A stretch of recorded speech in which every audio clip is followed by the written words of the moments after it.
Alors, nous avons tenu à organiser ce petit déjeuner avec le jeudi parce que ça fait partie des sujets sur lesquels nous avons pas mal de convergence. Et puis, très franchement, je trouve que la lecture de ce petit livre, on touche très au fond beaucoup de sujets qui concernent l'encadrement.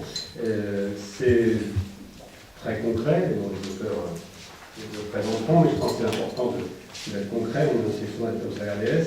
C'est aussi très facile à lire, ce qui pour quelqu'un sur les sujets comme ça n'est pas toujours le cas. N'hésitez pas à vous plonger dedans. Je pense que c'est un livre de fond qui n'est pas daté, il est assez récent, mais je veux dire que je pense que dans 5 ans, les idées qui sont dedans seront encore utiles. Donc merci à Jean-Paul et Bernard d'avoir accepté de venir ce matin nous présenter, et à Philippe Hidien d'avoir accepté d'être discutant dans un premier temps pour interpeller un peu les auteurs, et puis après, ce sera comme d'habitude, à votre tour, d'intervenir. Ce qu'il y aura de possible pour ceux qui le souhaitent, je pense que les auteurs le feront avec plaisir, c'est une sorte de dédicace à l'issue des travaux. Voilà, dans la pièce. Message technique pratique. Dans la pièce d'à côté. Merci Philippe. Oui, juste pour m'associer à tout le monde qui a dit au début, je pense aussi à Xavier Baron, qui a eu un Suisse, partie des gens qu'on connaît, on sait que c'est sain et sauf, mais qui a eu pas mal de aussi, et donc on est touché en fait par beaucoup de gens qui sont des proches, plusieurs gens qui sont concernés. Et puis, je suis heureux on est heureux de travailler sur ces sujets-là. Ce que je trouve intéressant dans le livre, c'est que c'est par bien de témoignages de managers du terrain au quotidien. C'est assez rare. Il y a beaucoup de propos sur le management qui sont tenus par des cabinets de consultants.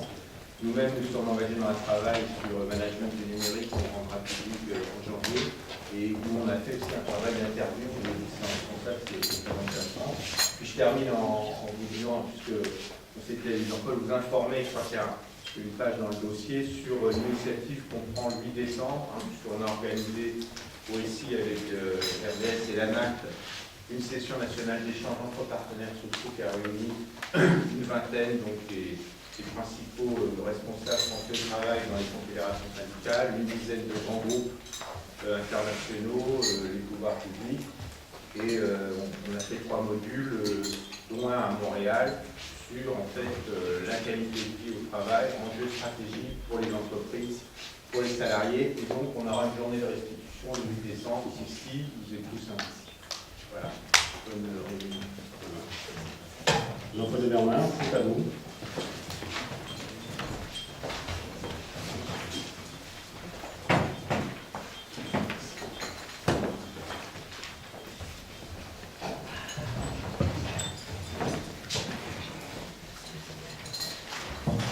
Bonjour, et merci à RDS et à l'OSI pour cette invitation. Donc on va parler à deux voix. Je vais commencer par vous présenter le livre, en commençant par vous en rappeler la genèse et le pourquoi.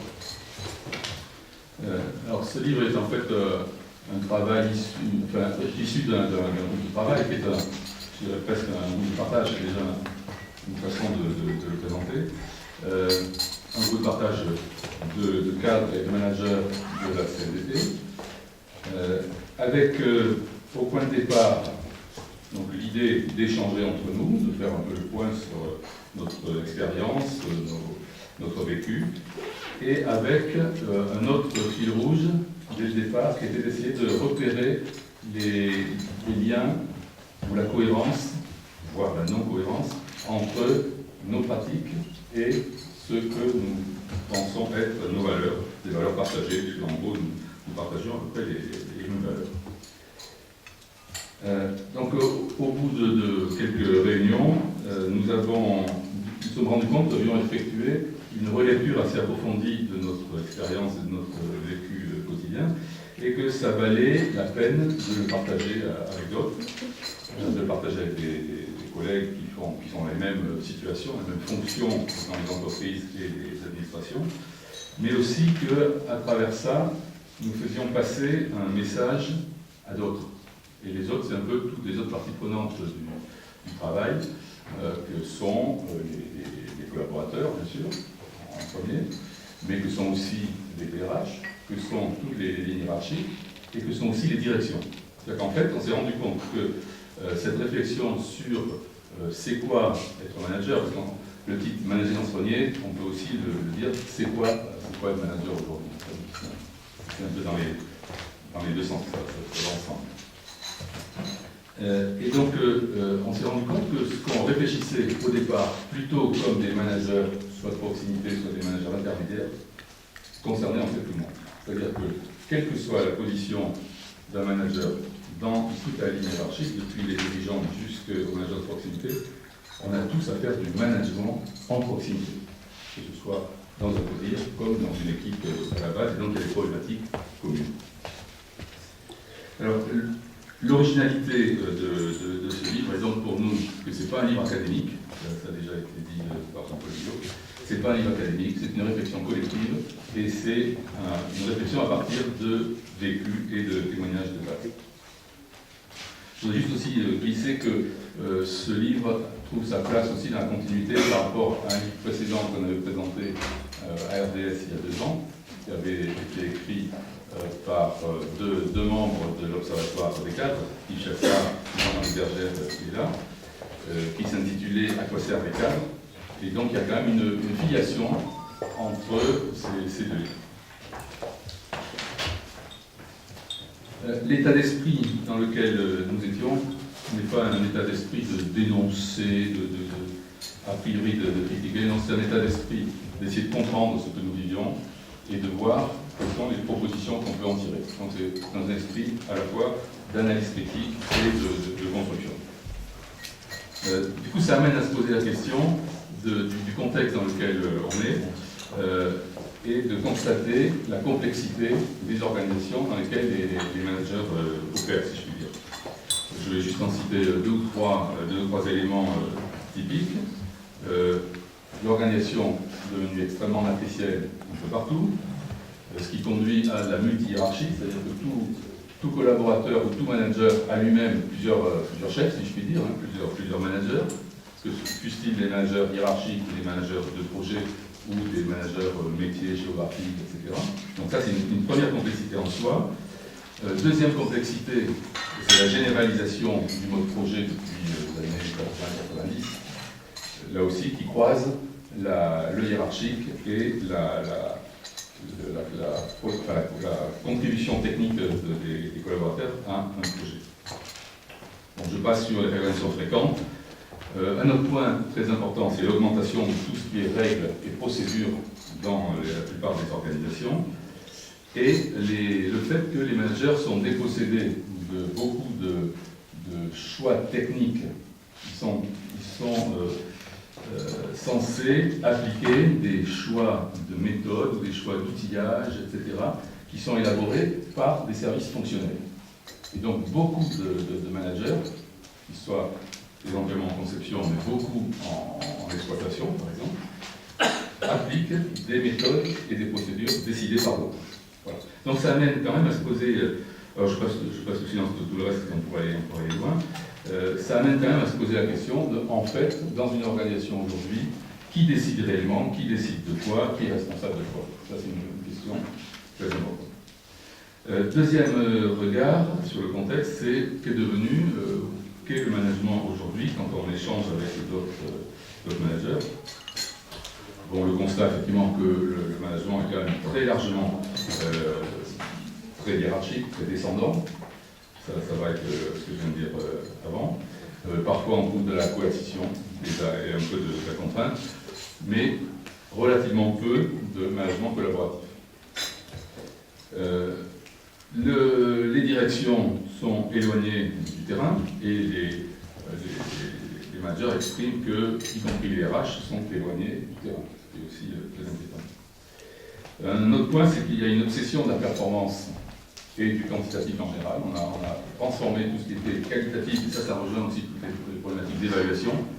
On a remplacé tout ça par de l'évaluation et des indicateurs chiffrés censés représenter la réalité, ce qui n'est pas forcément le cas. Et puis il y a deux contradictions majeures qui apparaissent. L'apologie du travail en équipe, mais une évaluation essentiellement individuelle. Et donc ça pose de vrais problèmes quand on va parler peut-être d'évaluation. Et puis, l'apologie de l'initiative, de l'autonomie, mais tout ça contraint par une surgestion, c'est-à-dire un trop-plein d'outils de gestion, les process, les indicateurs, le reporting, etc. Donc les managers et les cadres en général le constatent et s'en plaignent largement. Voilà. Et donc on pourrait dire que, pour résumer, à travers cette situation qui est quand même un petit peu, je dirais, un peu préoccupante, les managers, notamment de proximité et aussi intermédiaires, résument beaucoup en disant je suis obligé de prendre sur moi et j'ai à faire face. J'ai à faire face dans quelque chose qui est finalement très complexe parce que j'ai pas beaucoup de managers. Un exemple de ce management aujourd'hui, je pense qu'on peut penser à ce qui s'est passé à Volkswagen par exemple, où une des analyses fortes, une des causes, semble-t-il, de tous les analystes qui observent cette entreprise, c'est bien quand même la coercition, la non-écoute, la sanction, dès qu'il y a une critique, et donc une peur générale qui peut, soyons prudents, qui peut avoir amené à masquer la réalité de cette difficulté technique. À l'inverse de ça, toutes les enquêtes, et nous dans notre groupe on avait le même sentiment, malgré tout, une certaine satisfaction, une fierté, je dirais pas quasiment un plaisir à être manager. C'est pas parce que la situation est difficile qu'il n'y a pas, par contre, quand même, un certain plaisir à effectuer ce travail. C'est un travail dans lequel il y a des enjeux forts. Alors les enjeux, on peut les trouver au moins à 3 ou 4 niveaux même. Il y a le niveau individuel, puisque manager, c'est piloter le travail d'autres personnes. Donc ça a un lien avec le fait de se réaliser, l'utilité des personnes, leur engagement au travail, pour les collaborateurs comme pour le manager. Ça, au niveau individuel, c'est aussi un lien avec les parcours professionnels et les compétences et le développement et l'acquisition des compétences.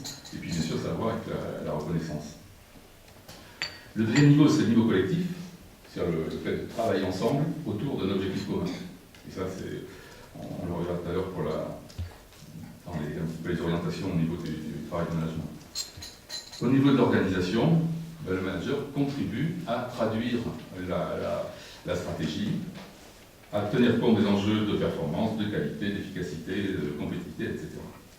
Et puis, au niveau sociétal, à travers tout le travail, tout ce qui se passe dans l'évolution de notre société, que ce soit au niveau des technologies, qui changent de rythme, avec une accélération du temps, ou que ce soit avec les nouvelles technologies qui vont se déployer, ou avec les grands enjeux de transformation, par exemple, climatique. Donc le manager est au cœur d'un écosystème, et ça, il doit en avoir parfaitement conscience, et nous devons en avoir conscience, puisqu'il y a toutes les parties prenantes, ça va depuis les collaborateurs jusqu'à tous les sous-traitants, les fournisseurs, les clients, la direction, etc.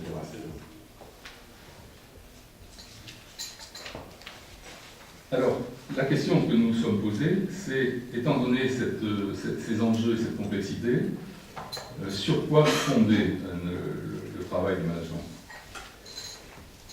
Alors, j'ai envie de relever trois éléments. Le premier, c'est que pour manager, il faut être au clair, si possible collectivement, sur ce qu'on entend par la performance. Parce que la performance est devenue un peu un leitmotiv général. Il faut être performant, la performance individuelle, la performance des cadres, etc. etc. Pour nous, la performance, c'est beaucoup plus compliqué que ça. C'est une appréciation, on pourrait dire un jugement au sens de comprendre, un jugement un jugement sur un système d'activité qu'on met en place, qu'on organise pour répondre à un besoin et qui utilise des ressources. Voilà. Donc ça rejoint l'organisation du travail, ça rejoint la définition des besoins, la compréhension des besoins, la façon de satisfaire les besoins, et avec quelle efficacité, est-ce qu'on arrive au résultat, et quelle efficience, quelles sont les ressources qu'on utilise et comment on s'y est pris, c'est tout ça qui est en jeu. Et donc c'est vraiment un élément très fort pour guider toute une entreprise et les managers en particulier dans leur activité. Le deuxième point, c'est d'avoir conscience, de prendre conscience des valeurs sur lesquelles on s'appuie pour effectuer ce travail quotidien, je dirais, et puis réfléchir au lien entre ces valeurs qu'on identifie comme fondamentales, personnellement, collectivement, et les pratiques de management que l'on met en œuvre. Alors les valeurs, elles sont dans le livre, hein, mais je peux en citer 2 ou 3 qui sont très importantes, comme la confiance, l'autorité, le respect, l'émancipation, la reconnaissance, etc. On va revenir un petit peu dessus après. Et le troisième point qui me paraît très très important pour aborder la question du management, c'est d'être clair avec le temps.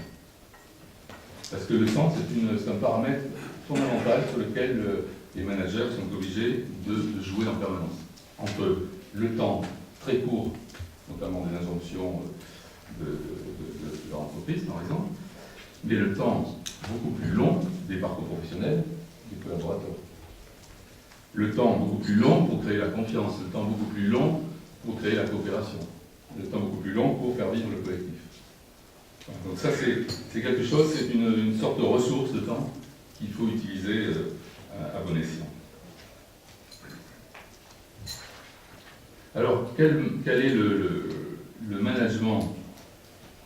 Nous avons exprimé ça sous la forme, le management que nous voulons. En gros, c'est essayer de décrypter dans tout ça quelques éléments pratiques pour bâtir son action quotidienne, en se rappelant que manager, étymologiquement, ça veut dire guider, diriger. Donc ça vient le manège au niveau hippique. Mais c'est aussi une autre racine, c'est ménager, c'est protéger. Donc il y a 2 choses. Il y a d'un côté guider, de l'autre côté ménager et protéger. Et on voit les deux axes très importants pour le manager. Donc il y a 5 points qui me semblent importants. Le travail de management, c'est un travail qui concerne des personnes. Il y a une citation de Peter Drucker dans le livre qui le résume très très bien. Et donc au quotidien, c'est du travail de rencontre, d'explication, de traduction, de construction avec les autres, les collaborateurs, de mobilisation, mais aussi un travail de responsabilisation et un travail de régulation. Et ça pose la question de est-ce que les managers ont un avenir, ou est-ce que, comme certains essaient de le promouvoir, que le manager de proximité n'a plus d'avenir? On pourrait remplacer ça par une espèce de gestion en commun d'une équipe. Il y aurait de quoi discuter là-dessus. Nous, personnellement, nous sommes extrêmement prudents. Voilà. Le travail de régulation nous paraît un travail fondamental pour la communauté. Donc, derrière ça, il y a quoi? Il y a le dialogue professionnel, c'est très important, et puis le développement de la confiance. Deuxième point, le développement du jeu collectif. Et associé au jeu collectif, la vie du collectif sous forme de coopération. Là aussi, c'est absolument indispensable. Et plus la tâche est compliquée, plus la coopération est nécessaire. Plus on est dans une activité servicielle, plus la coopération entre les compétences nécessaires pour répondre à la demande de service, plutôt que des coopérations entre les différents acteurs. La seule difficulté, c'est que la coopération ne se décrète pas. C'est pas si simple que ça. On est des individus pas forcément coopérateurs au départ, et donc ça s'apprend aussi, et ça s'expérimente, et on en saisit progressivement la valeur.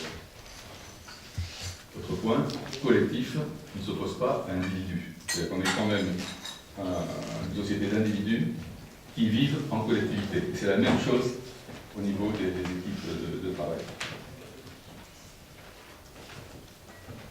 Le troisième point, c'est le sens. On dit toujours qu'il faut donner du sens. On entend souvent que le travail d'un manager, c'est de donner du sens. Nous, il nous semble que si ce qui est demandé n'a pas de sens, il sera bien difficile de trouver du sens et de donner du sens. Donc ça renvoie quand même à une chose, c'est à la finalité de l'action, la finalité de l'entreprise, de l'administration, la finalité du travail qui est demandé. Et ça demande aussi d'expliquer aux différents collaborateurs qui est le bénéficiaire final de cette énergie qu'on dépense tous les jours à produire quelque chose.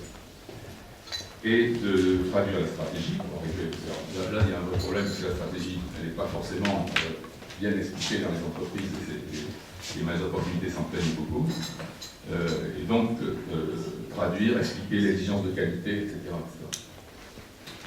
Le quatrième point, et ça, le manager a un rôle aussi important, c'est dans son travail d'organisation, c'est donner les moyens aux collaborateurs, donc ça c'est à tous les niveaux évidemment de l'organisation, de bien faire son travail. Et à travers bien faire son travail, il y a la question de l'autonomie, de l'initiative qui est laissée, le pouvoir d'agir qui est donné, et qui est jugé lui aussi nettement insuffisant. Et là, on attire l'attention de toute la ligne hiérarchique là-dessus. Et puis, le dernier point, on a besoin de managers et de collaborateurs qui soient reconnus, on l'a dit, mais une façon de les reconnaître, c'est déjà de les consulter. Les consulter sur les objectifs qu'on leur demande d'atteindre, sur les outils de travail qu'on leur donne, sur les méthodes de travail qui sont proposées, etc. Leur demander leur avis. Les collaborateurs notamment, mais il faut toujours voir ça dans toute la profondeur, la hauteur de la ligne hiérarchique. Les collaborateurs sont toujours ceux qui, à la limite, sont les experts du propre travail qu'ils vont devoir réaliser. Et souvent, ils en savent plus que le manager lui-même. Le travail du manager, c'est d'animer, d'impulser et de respecter la façon dont les collaborateurs doivent s'organiser. Donc, ce travail de management, nous le résumons en disant que c'est un travail d'équilibriste.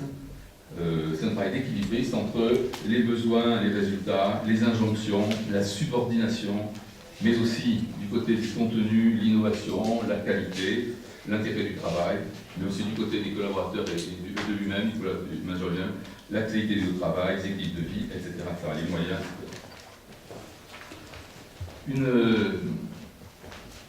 Une idée qui nous semble très très importante, c'est que la hiérarchie de proximité, elle est plus vécue et c'est exprimé dans beaucoup d'enquêtes comme un appui, comme une contrainte.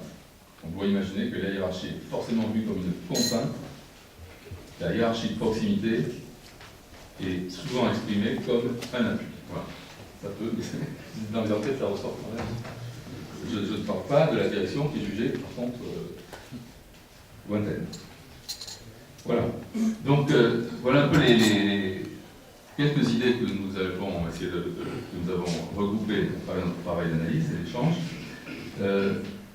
Il nous semble donc que la situation n'est pas satisfaisante du point de vue de ce que j'ai exprimé dans l'organisation et dans la façon dont le management est organisé.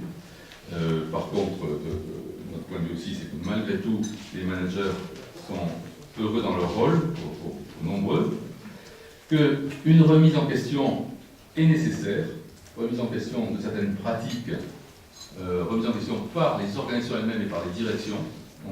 Il y a manifestement une responsabilité et des choses à revoir, que du côté syndical, il y a un travail syndical à faire, à prolonger, à amplifier pour certains, pour entraîner ces changements qui ne se font pas tout seuls. Donc il y a forcément au niveau du dialogue social des choses à voir de ce côté-là, et à l'intérieur même des organisations syndicales. Et puis du côté des managers, ne pas rester isolé. Le premier des risques, c'est l'isolement. Il faut échanger, il faut discuter. Les lieux de partage et de parole sont fondamentaux pour ça. Et surtout, ne pas abandonner ses convictions. C'est-à-dire les convictions dont on ne fait pas, ne pas les abandonner et aller de l'avant. Voilà, je m'en tiens à ça pour le moment. Bernard a dit l'essentiel. Je compléterai juste par quelques messages. Un livre, d'abord, comme le dit notre éditeur et Bernard Stéphan, c'est d'abord un support pour organiser un débat. Donc merci effectivement aux organisateurs d'avoir provoqué ce débat ce matin. Et je ne serai justement pas trop long pour qu'il y ait un débat, parce que je pense qu'il y a des questions. Mais c'est vrai que quand on a décidé de cette aventure, parce que écrire un livre, ça reste effectivement une aventure, Bernard l'a pas dit, mais le point de départ original, c'est une demande de nos propres adhérents, qui quelque part n'ont pas choisi d'être dans une organisation syndicale par hasard, et qui en tant que manager nous disent, moi le soir quand je rentre chez moi, j'ai envie de me regarder devant une glace. Et quelque part ce que j'ai fait et mes pratiques professionnelles sont-elles en conformité avec les valeurs qui sont aussi les miennes et qui fondent un engagement à travers une organisation. C'est parti de là, c'était à Angers, certains s'en souviennent peut-être ici, il y a quelques années. Et ça nous a donné envie effectivement d'écrire d'abord un ouvrage qui était un guide, quelque part, pour le manager. C'était fait. Alors, on l'a diffusé dans nos réseaux, 60 000 exemplaires, et puis on a eu une demande de presque 40 000 exemplaires supplémentaires. C'est signe quelque part que ça correspond à une attente. Aujourd'hui, ça correspond finalement à un besoin. Parce que, au-delà du titre, manager sans se renier, on voit bien que c'est un défi. C'est sans renier ses propres valeurs, c'est sans ignorer des règles de métier. Ça, c'est de la déontologie. C'est sans ignorer non plus les transitions plurielles auxquelles nous sommes confrontés. Et quand on a d'ailleurs demandé à Laurent Berger s'il acceptait de préfacer ce livre, ça a été complètement naturel.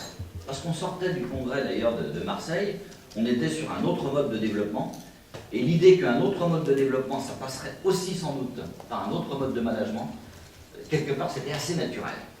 Et on sait quelles sont les transitions plurielles qui sont autant de défis économiques, sociaux ou sociétaux auxquels on est confronté.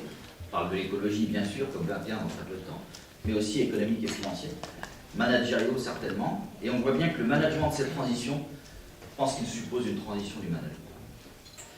On ne pourra pas rester sur ce qui existe aujourd'hui, parce que ce qui existe aujourd'hui n'est pas satisfaisant. Ce n'est pas simplement d'ailleurs ceux qui ont écrit ce livre, c'est aussi, je dirais, ceux qui ont répondu récemment à une enquête, et je vais faire un tout petit parallèle en 2-3 minutes. On a fait cette enquête avec TNS Sofres, et on a été vraiment frappé de la similitude entre les réponses, finalement, et ce que nous exprimaient effectivement ces acteurs. Alors ça nous a conforté en disant on n'est sans doute pas à côté de la plaque, mais c'est important parce que, je dis souvent, il y a toujours un double risque pour les acteurs sociaux. C'est un risque de nombrilisme, on est entre nous et puis quelque part, tout va bien. Et puis il y a un risque de déconnexion, alors c'est pas au sens du droit la déconnexion, c'est la déconnexion d'un certain nombre de réalités. Et cette déconnexion peut nous conduire d'abord parfois à avoir des revendications à côté de la plaque. Il ne faut pas hésiter à le dire aujourd'hui. On n'est pas toujours au cœur du sujet. Alors, je retiens simplement 2-3 focus à travers les résultats de ce sondage. Le constat d'un existant non satisfaisant, mais ça Bernard l'a dit, donc je n'y reviens pas. Un sentiment exprimé quand même dans ce sondage, le plus difficile, c'est quand même de faire appliquer des décisions pour lesquelles je n'ai pas été consulté le plus souvent, qui ne font pas sens, Bernard l'a dit, ou qui percutent effectivement mes propres valeurs. Alors en même temps, ça fait partie du boulot, ça fait partie du job. Je veux dire, des injonctions contradictoires. Ceci dit, lorsque ça se transforme en dilemme professionnel ou de dilemme de nature éthique, c'est plus du tout la même chose. Et on est assez bien placé d'ailleurs pour parler de ça, parce que quand on a mis en place ce service, un service syndical pour nos propres adhérents qui s'appelle dilemme professionnel, eh bien, je peux vous dire qu'on a beaucoup d'appels. On a beaucoup d'appels et c'est un temps d'écoute. Et ce que nous disent d'ailleurs les personnes qui nous appellent, vous êtes le premier à qui je peux en parler. Pourquoi? Parce que je ne peux pas en parler avec ma hiérarchie. Trop compliqué. Je n'ai pas envie d'en parler chez moi parce que j'emmène pas mes problèmes à la maison. Donc j'épargne quelque part mes proches, finalement, de toutes ces difficultés. Et donc du coup, le résultat, c'est que souvent, on peut en parler à personne. Et quand on en parle à personne, vous savez très bien ce qui se passe, ça commence à se nouer à cet endroit-là. Et puis finalement, le fait de libérer la parole, c'est un élément très important. Deuxième focus, sur un sentiment quand même par les répondants d'un deal qui est déséquilibré. Alors je résume ça en une seule formule, il n'y a pas de retour sur investissement professionnel. Autrement dit, il n'y a pas les justes contreparties quelque part de cet investissement. C'est exprimé fortement et ce n'est pas qu'une question de migration. Alors j'insiste parce qu'ici vous êtes un certain nombre d'acteurs sociaux et RH. La jurisprudence et le revirement de jurisprudence de janvier de cette année ne vous a pas échappé. À partir du moment où il y a eu négociation collective, il y a eu accord, les différences de traitement sont stipulées, justifiées. Extrêmement important. Parce que différence de traitement, c'est entre hommes et femmes, niveau de rémunération. Mais c'est aussi entre cadres et non-cadres. Donc il va falloir les justifier. Catégorie objective, je ne reviens pas sur ce débat, mais on va l'avoir quand même. Et on va l'avoir presque forcé et contraint, ou plutôt il y aura une opportunité d'en débattre, puisque les suites quand même d'un accord signé par 3 organisations sur la retraite complémentaire ouvrent 2 choses. Un débat qui va avoir lieu dans le cadre des négociations nationales interprofessionnelles sur l'encadrement, mais aussi des négociations collectives dans les branches professionnelles, parce que je rappelle que ce n'est pas à l'AGIRC qu'on définit qui est cadre et qui ne l'est pas. Ça se passe d'abord dans les conventions collectives, ça se passe donc sur le terrain, et c'est quand même pas à nous, je dis gestionnaires de régimes complémentaires, de faire un déni de démocratie sociale. Ça, c'est pour les autres organisations, vous l'avez bien compris. Alors, pour terminer, sur ces quelques messages, la difficulté autour de l'absence des marges de manœuvre, mais ça, on l'avait ressenti fortement dans une autre enquête sur les cadres A, dans les fonctions publiques. Redonnez-nous du pouvoir d'agir. On veut retrouver du pouvoir d'action, du pouvoir d'agir. Et alors là, il y a une interpellation très très forte de l'ensemble des acteurs. C'est les acteurs employeurs, c'est les acteurs RH, mais je vais faire un tout petit focus, ça concerne aussi les syndicalistes. Et ils nous interpellent en tant que négociateurs. Ils disent, parce qu'il y avait une question, finalement, adressée les 1000 répondants, enfin, ce qui a été retenu dans l'échantillon par TNS Presse, qu'est-ce que vous attendez des organisations syndicales? Alors là, on est sur un public d'ingénieurs, de cadres, de managers. Ils nous disent, on attend de vous que vous soyez des bons négociateurs des règles du bien faire notre travail. Est-ce que vous avez des exemples aujourd'hui, précis, concrets, où les négociateurs se seraient emparés de la question de la négociation des règles, permettant aussi à ces publics-là de bien faire leur travail et de bien manager? Alors la réponse est quand même un petit peu oui, à travers certains exemples, et j'espère que les discutants et que Philippe pourra peut-être y revenir, mais quand on a négocié la qualité de vie au travail, l'accord national interprofessionnel, on a renvoyé quand même à la question du dialogue professionnel. Donc si un dialogue professionnel, ça s'anime, hein. C'est pas simplement le truc comme ça autour de la machine à café. Et je rappelle quand même que pendant cette négociation, la CFDT l'a dit, hein, on est quand même bien isolé sur ce terrain. Du côté des employeurs, il y avait une timidité que je qualifierais presque de maladive. Je l'avais déjà rencontré en 2005, hein, je vous rassure tout de suite, quand j'avais négocié avec l'autre l'accord national sur le télétravail.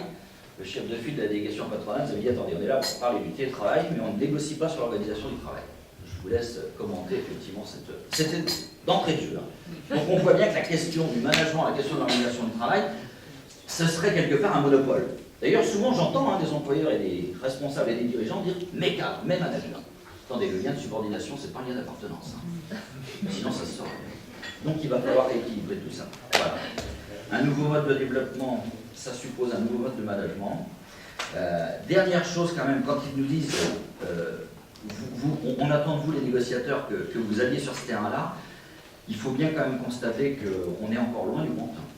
On est encore loin du compte. Regardez par exemple avec le numérique, avec les technologies mobiles, est-ce qu'il y a un exemple d'une négociation collective des règles d'usage? Si vous avez un exemple, vous me le dites tout de suite. Alors on va l'aborder là aussi parfois sur les questions de santé au travail. On va le prendre par notre petit bout. Tout est bon à prendre, j'ai envie de dire. Mais on n'est jamais vraiment au cœur de ce sujet. C'est pas tout à fait un hasard, et un certain nombre de gens ici dans la salle qui ont aussi une bonne connaissance de l'histoire du syndicalisme, d'où il vient. C'est pas tout à fait un hasard non plus que ces questions-là n'aient pas été portées naturellement. Mais ça bouge à une vitesse considérable. Ça bouge à une vitesse considérable, et je peux vous témoigner que pour être membre du Bureau national confédéral de la CFDT, que je vais rejoindre tout à l'heure, je disais tout à l'heure, pour Laurent, ça a été complètement naturel. La question du management et remettre ces questions dans le débat aujourd'hui, et y compris dans le dialogue social, c'est devenu enfin, j'ai envie de dire, une réalité. Jean-Marie et Jacques qui sont là, qui connaissent bien l'histoire de la CFDT, qui savent quels ont été les virages. Quand on a écrit ce livre, on l'a envoyé dédicacé aussi à Edmond Maire, qui nous a renvoyé un mot extrêmement sympathique, en disant « enfin ». Enfin, on peut parler de ça naturellement. Voilà.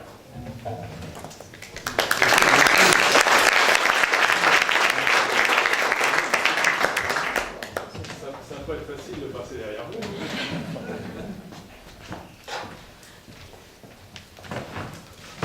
Sinon, merci beaucoup. Pas mal de gens dans cette salle. C'est toujours un plaisir de vous retrouver. Simplement pour me présenter, moi je suis Philippe Vivien. J'étais pendant de nombreuses années responsable de ressources humaines, des RH du groupe Areva, président de l'AGIR ou co-président de l'AGIR, quand Jean-Paul prenait la présidence, et j'ai rejoint il y a quelques temps Raymond Soubi pour créer un cabinet qui s'appelle Exo. Point particulier aussi, et c'est aussi un de nos points de rencontre, j'étais pendant pas mal d'années le président du comité management du MEDEF. Et je peux vous arriver pour vous dire que mettre en place un comité management au MEDEF, c'était presque aussi révolutionnaire que je ne sais pas quoi, mais je peux vous assurer qu'en tout cas, c'était extrêmement révolutionnaire que d'essayer de monter quelque chose sur le sujet, comme tu le disais si bien, Jean-Paul, parce que les avis entre nous étaient extrêmement différents. Alors, moi, je suis comme pas mal de gens, j'ai l'occasion de lire pas mal de bouquins de management. Je fais partie aussi, je dirais, d'une petite instance qui me permet d'en lire, qui est le jury du prix du livre de management de l'année. Grosso modo, c'est à peu près 130-150 bouquins écrits en français à Paris chaque année. Dedans, il y en a les 3/5e, les 4/5e, les 4-5-5e ou presque, qui ne parlent pas de management. Là, ce qui est passionnant à travers, je dirais, ce livre, c'est qu'on essaie de faire le pont entre quelque chose de très rationnel. Manager. Alors, manager, qu'est-ce que ça veut dire? Gérer. Ça va au-delà de gérer. Mais manager, d'un côté, quelque chose de très rationnel, et d'autre part, un mot qui est quand même extrêmement fort, qui est le reniement, qui renvoie plus à une croyance. Et donc, être capable, à travers des cas, des expressions vécues, d'essayer de trouver des ponts entre quelque chose de très rationnel qui est managé, géré, et d'autre part, de vivre ses croyances du mieux possible, parce que c'est ça qu'on essaie tous de faire au quotidien, ça, c'est pas le plus simple. Je vais rentrer dans le livre à travers quelques points extrêmement pointillés, et je crois que ce serait important d'essayer de les mettre en musique. D'abord, une singularité. C'est que le manager, il est lui-même managé. Et que le manager, il est lui-même celui qui va s'occuper des autres, celui qui va s'intéresser aux autres, celui qui va essayer de les faire grandir.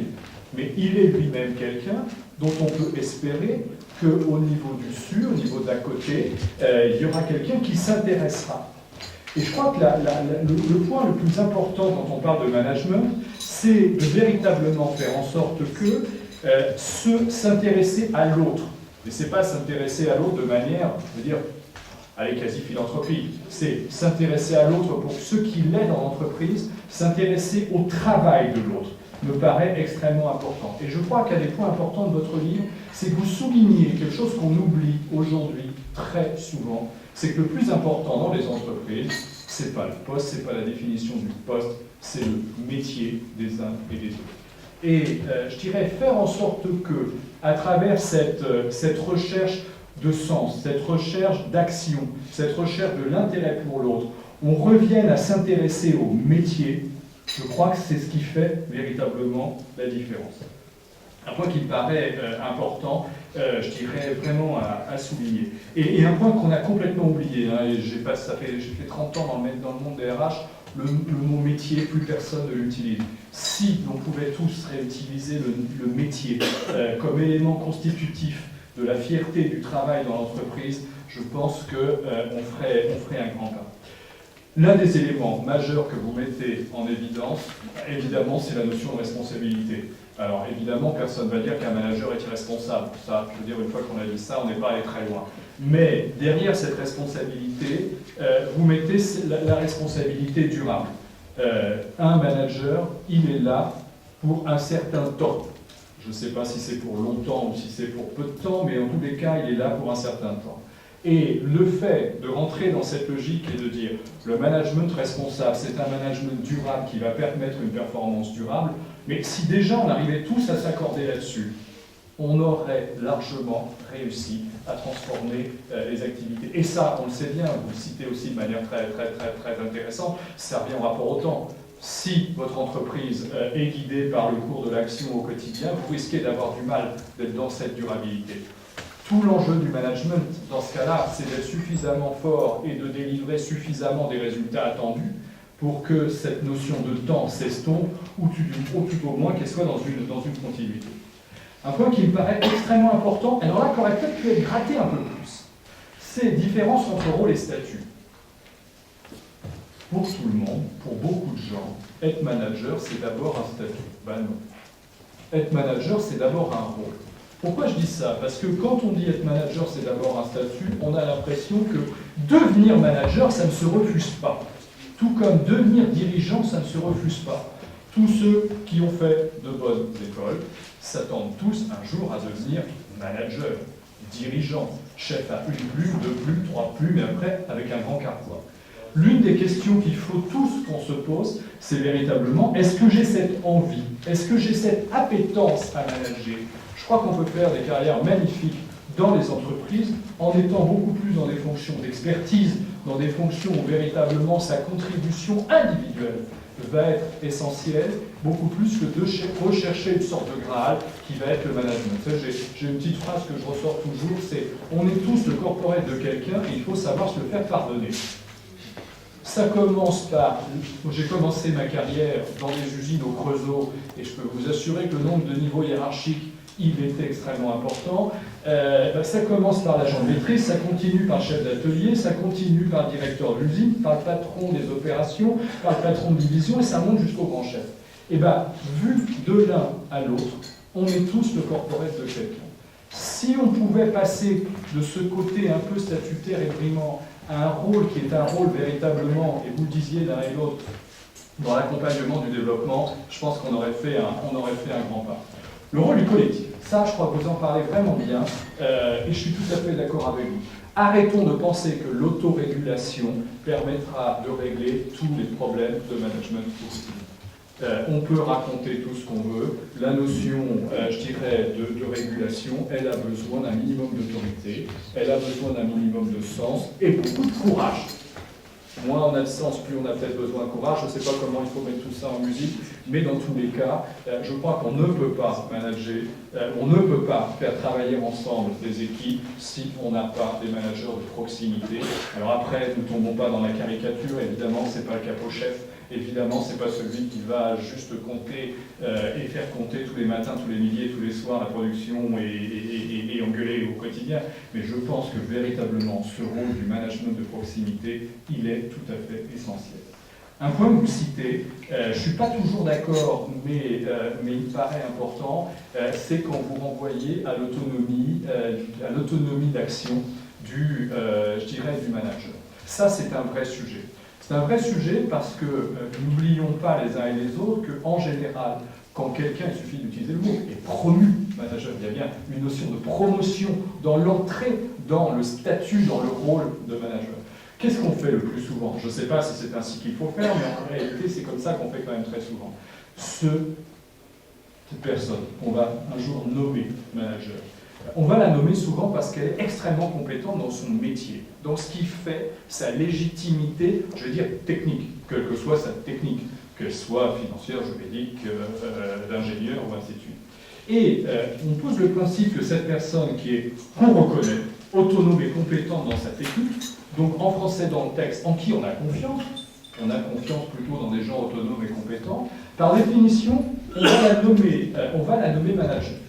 Et là, le drame, c'est que très souvent, une fois, elle est à la fois autonome et compétente dans sa technique, et on la considère comme non autonome et non compétente dans son nouveau rôle de manager. Alors qu'est-ce qui se passe? Il se passe qu'on met en place des processus, on met en place tout un tas, je dirais, de systèmes qui vont le guider dans le sujet. On a l'impression qu'en lui donnant des processus, en mettant à sa disposition des processus, il va devenir compétent. Il utilise très bien les prothèses qu'on lui donne.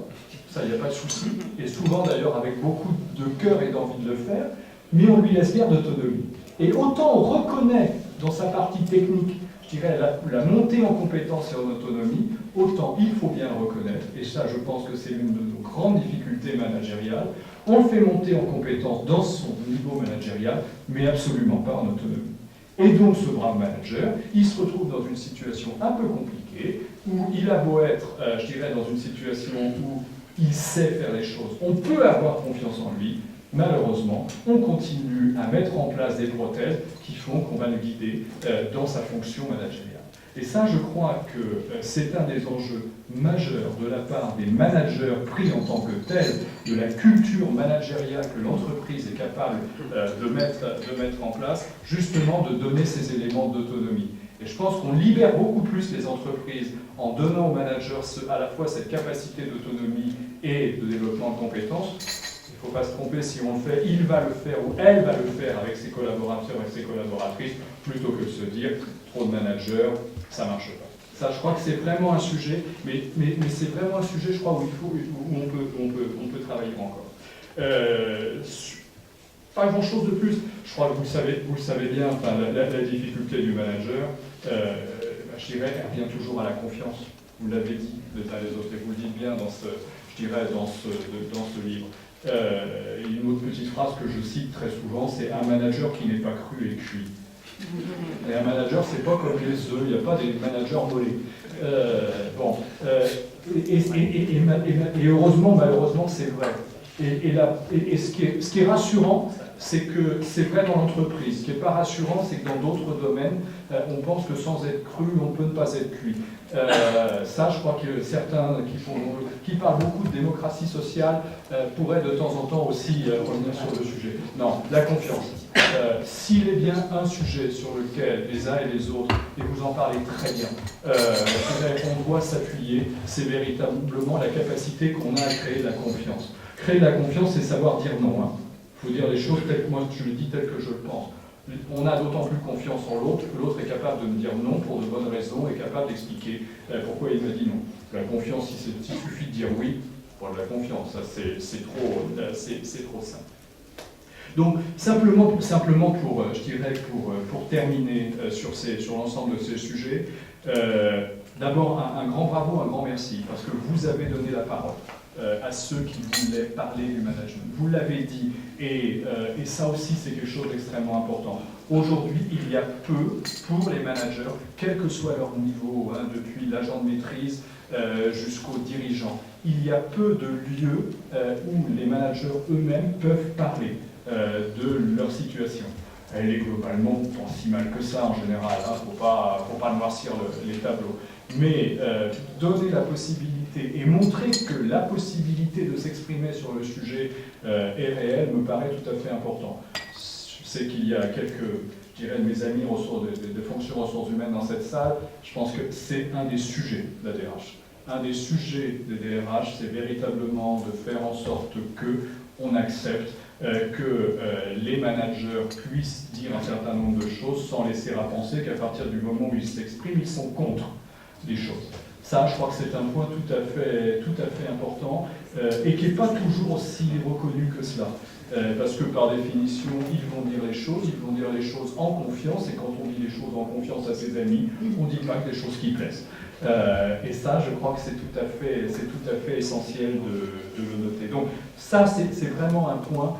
C'est vraiment un point qui me paraît essentiel. Alors, merci pour ce livre. Après, quelques petits points complémentaires sur le livre. Aujourd'hui, on pense toujours management en manageant des salariés. C'est quoi le management du non-salarié? C'est quoi le manager du salarié de l'entreprise prestataire? Là, je ne parle même pas de la logique juridique, je parle même pas de... Mais ça, c'est un sujet. Deuxième élément, moi, qui me paraît le point le plus compliqué aujourd'hui, c'est l'intergénérationnel. Je vais donner un jour, je discute avec, j'étais chef à 3 plumes, je descends dans une de nos usines, je discute avec un jeune qui était là, je dis « Ton manager, c'est qui ?» Il a eu cette réponse que je n'ai pas compris. Et je ne sais toujours pas exactement où elle m'emmène. C'est ni mon prof, ni mon père. Si vu des jeunes, le manager n'est ni le père, ni le prof, qu'est-ce qu'il est? C'est génial, il y a plein de places. Mais il faut la trouver, cette place. Et ça, je peux vous assurer que c'est un point qui me paraît tout à fait important. Troisième élément aussi, et là on va reprendre le problème à l'envers, c'est le management des générations, c'est aussi le jeune manager face au senior, face à celui qui est dans la maison depuis bien longtemps, qui a connu une autre maison, même si c'est le même logo que celle dans laquelle il travaille aujourd'hui, et qui peut ne pas s'y sentir aussi bien qu'il s'y sentait il y a quelques années. Comment est-ce qu'on crée un nouveau lien? Et puis dernier sujet, ça tu en as parlé avec le télétravail, moi j'ai eu la même expérience sur le télétravail en mettant en place le télétravail dans un établissement lyonnais en catimini, un peu contre tout le monde, et 5 ans après tout le monde était content d'avoir un magnifique trophée parce que ça avait marché. Mais comment le management arrive-t-il à prendre en compte toutes ces nouvelles formes d'activité? L'activité à la maison, le télétravail, tout ce qui va faire en sorte que, je dirais, ce collectif de travail qu'il va avoir à manager ne va pas être autour de lui. Moi, je trouve ça génial. Pourquoi? Parce qu'il ne sera plus, malheureusement, comme c'est trop souvent le cas, propriétaire de son équipe. Tu l'as dit tout à l'heure, il y a toujours ce sentiment de propriété vis-à-vis des membres de l'équipe qui est un sujet. Eh bien, je dirais le fait que la technologie, le fait que la globalité des entreprises, mon manager peut être à Paris comme il peut être à Lyon, comme il peut être à Londres ou je ne sais où. Comment, je dirais, cet éloignement géographique va-t-il conduire le manager à se comporter différemment? Ça, je crois que ça va vraiment être un des éléments qui peut peut-être être un des éléments du livre suivant. Je suis persuadé que vous avez déjà beaucoup d'idées pour des productions tout aussi, je dirais, à la fois tout aussi rigoureuses, tout aussi stimulantes. Voilà, c'était un plaisir de lire ce livre, un plaisir je dirais, d'en parler ce matin. C'était peut-être un peu confus, mais il y avait la passion qui allait à, non pas au reniement, mais au fait que la croyance, c'est la bonne.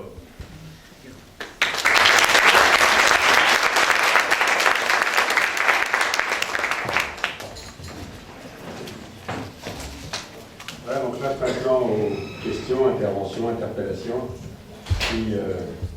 Oui, juste à côté. Voilà, à chacun vous présentez, vous êtes court dans vos questions, s'il vous plaît. L'un des meilleurs managers à cheval sur le 20e et le 21e siècle, ça a sans doute été Steve Jobs pour la réussite fantastique de son entreprise, pour le fait que chaque jour, chez Apple, il y a des centaines et des centaines d'applications, de candidatures qui arrivent.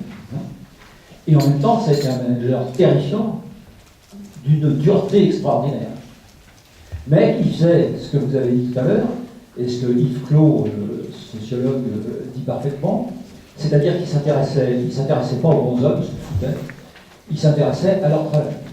Donc le bonhomme qui était en train de travailler et Steve Jobs, ils avaient un point commun, c'est qu'ils s'intéressaient tous deux beaucoup au travail. Alors, à l'autre extrémité, vous avez sans doute lu il y a 10 jours l'article d'Annie Kahn dans Le Monde.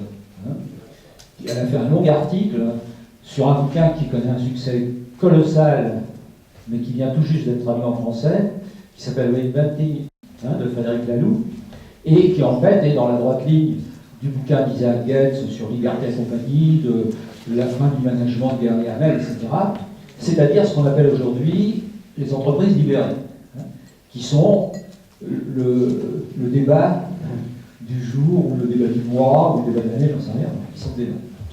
Donc, dans le monde, il y a une centaine ou moins d'entreprises, peut-être plusieurs centaines, qui ont trouvé des formes complètement différentes de management, qui se traduisent bien par l'interpellation de Gary Hamel dans la Harvard Business Review, virer tous les managers. Donc, éradiquer complètement la pyramide et supprimer tout management. Bon.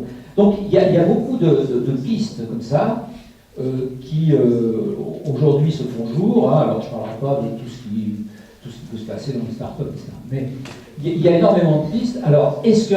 J'ai pas lu votre bouquin, bien sûr, je viens d'acheter quand même. Alors, est-ce que, par exemple, sur ces entreprises libérées, qui font beaucoup parler, mais dont certaines ont plus de 40 ans quand même,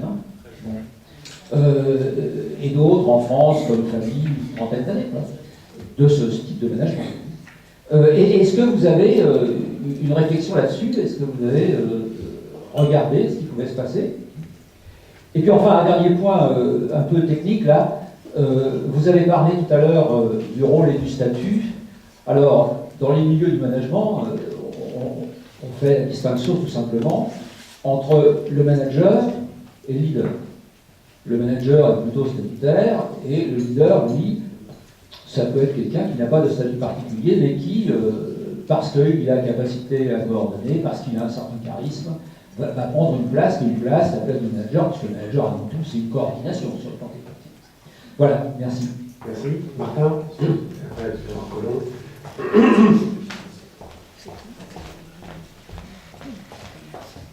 Bonjour, Martin Lécher, j'anime le pôle social de Terra Nova.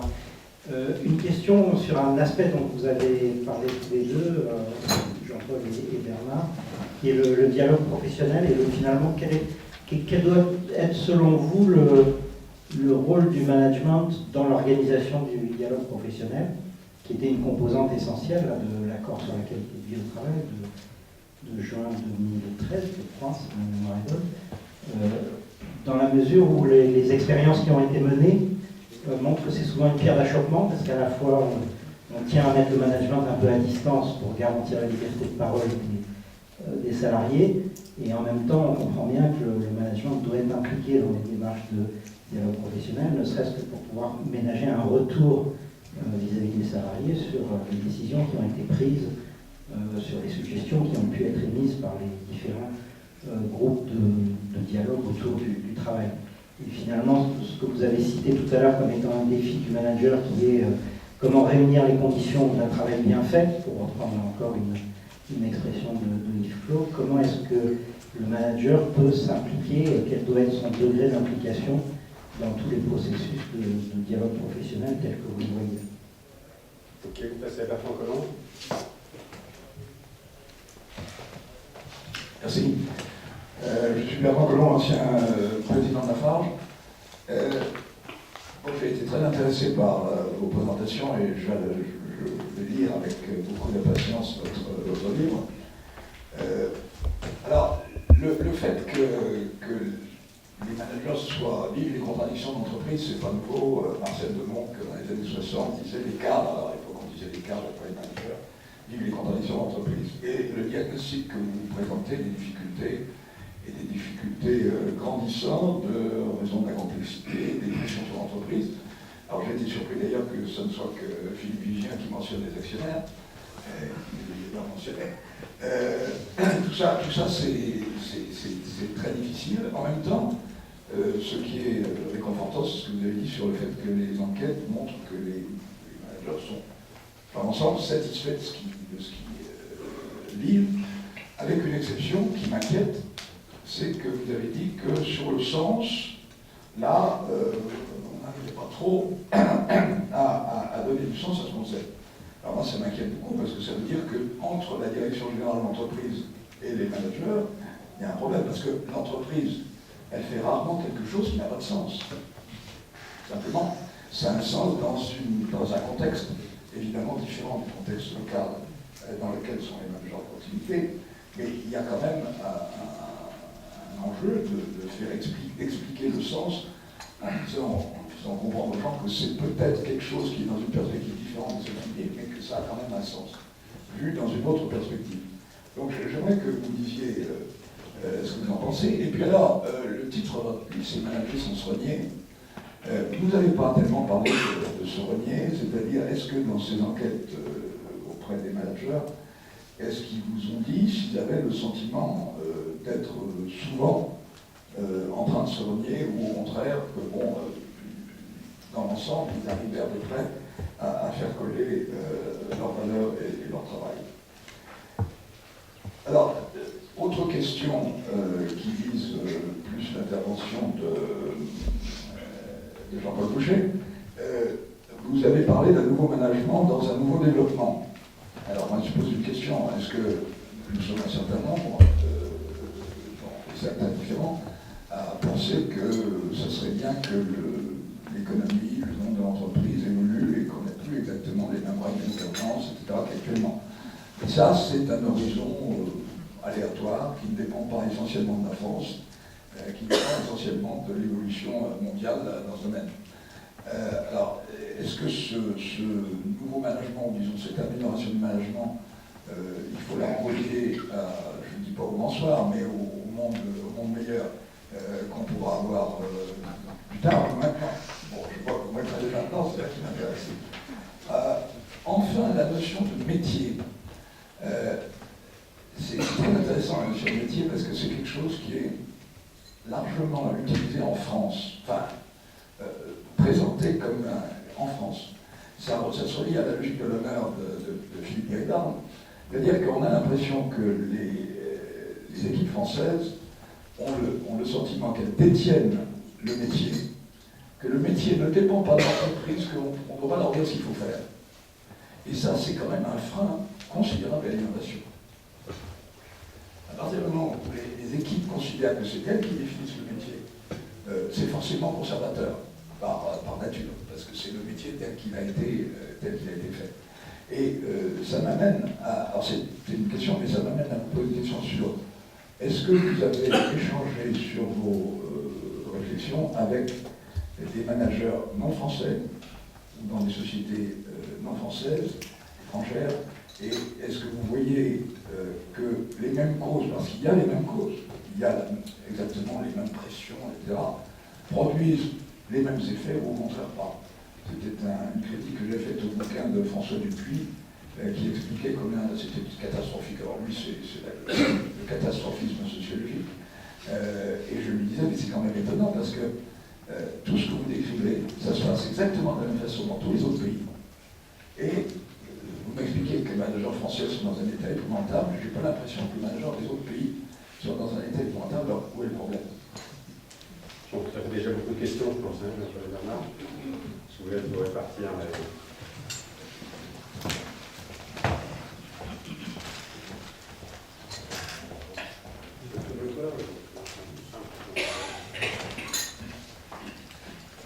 Je laisserai le soin, les deux collègues à Philippe et à Bernard peut-être revenir, mais je vais essayer de faire des réponses quand même assez courtes. Rôle, statut, c'est évident, mais il faut voir le moyen, quoi. Il y a 60 ans, je vais dire d'histoire, et peut-être même plus, où la question de l'honneur, la question de la place, la question du rang, il suffit de regarder les qualificatifs qui suivent le mot cadre, dirigeant, de proximité, intermédiaire, on est dans cette verticalité. Nous, on est en train de parler de la question du rôle, et la question finalement de la mission. Mais on voit bien que là-dessus, les avis sont partagés. Je veux dire, bon, on n'a pas discutant de notre organisation ce matin, ça aurait été intéressant, parce que je souhaite qu'on aille aussi sur ce débat-là. Il y a ceux qui veulent le statu quo en disant, finalement, avec les lunettes de 1947, ça allait très très bien. Je pense qu'en 2015, il y a peut-être une autre façon, effectivement, de regarder les choses. Donc voilà, mais ça, c'est un vrai débat.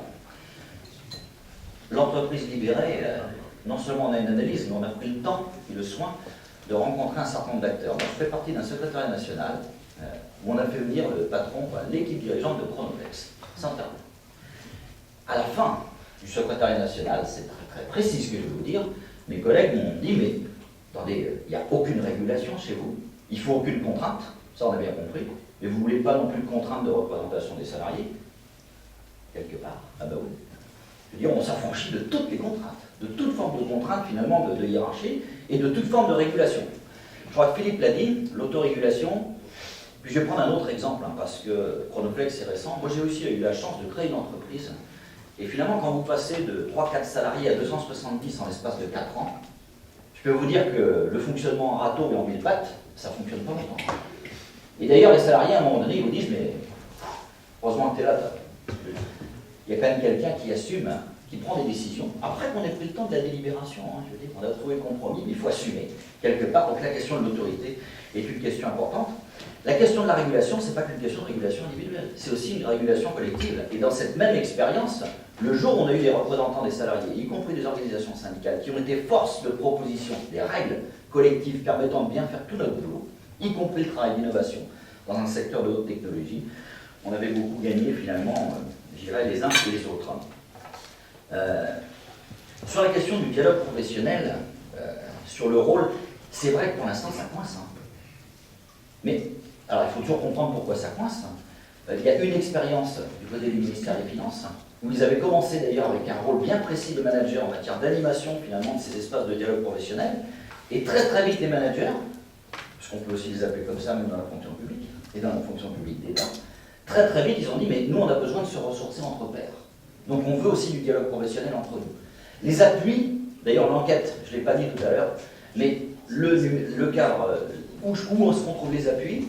La proximité, le N+1, déjà N+2, alors là, beaucoup moins important. RH, ils ont dit non, c'est pas là qu'on trouve effectivement les appuis, donc on trouve essentiellement des appuis entre pairs.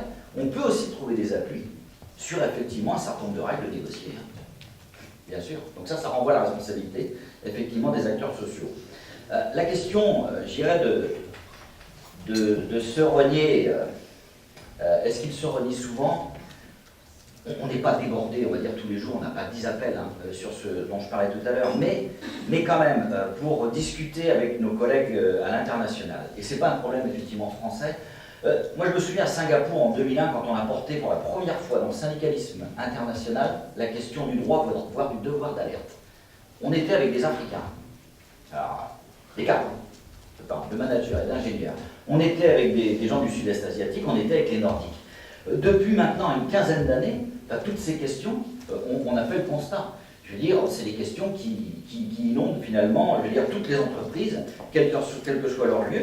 Alors, c'est peut-être pas tous les jours, mais je disais à Gerhalder, avant qu'il ne laisse le secrétariat général de l'ex-CISL puis de la CSI, on avait cette discussion, il me disait, mais tous les jours dans le monde, on a des milliers et des milliers d'adhérents, y compris dans nos propres organisations, qui sont témoins des dépassements de mid-jaune.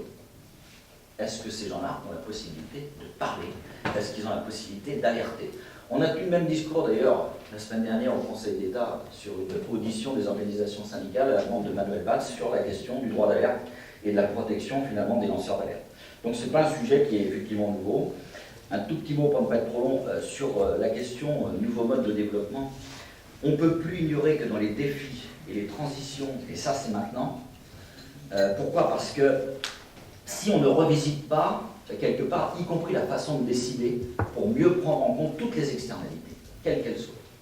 Externalités dans le domaine de l'environnement, externalités dans le domaine effectivement de la société. Ces questions-là sont des questions d'actualité. On va prendre un exemple, puisqu'on l'a eu dans un débat il n'y a pas longtemps, et dans une négociation, la question du maintien dans l'emploi, de ceux qu'on appelle les seniors. Bien. Et ça, on l'a eu il y a 15 jours dans un débat et dans une discussion, y compris avec les organisations patronales. C'est comment on fait? On ne peut pas faire comme s'il n'y avait pas de problème. Le fait de sortir de l'emploi, à un moment donné, ça crée de toute façon de l'externalité négative. On n'est pas là pour traiter le sujet ce matin. Mais simplement pour dire, c'est maintenant ces sujets-là, c'est pas demain. Est-ce que... j'avais interpellé effectivement le patron de Total une fois, en disant, il me disait, mais la RSE, moi c'est comme M. Jourdain, hein, ça fait des années que j'en fais. Bien.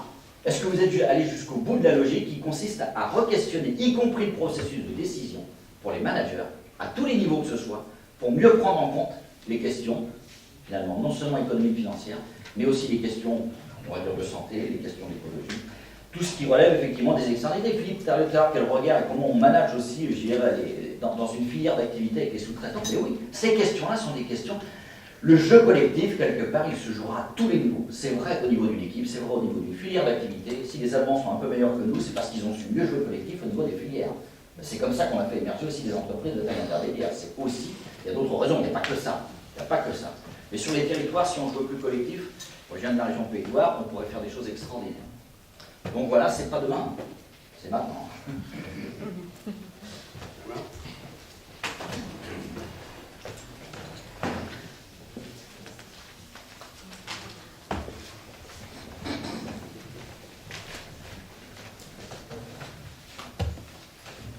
Oui, il y a eu beaucoup de remarques. Moi, je voudrais répondre sur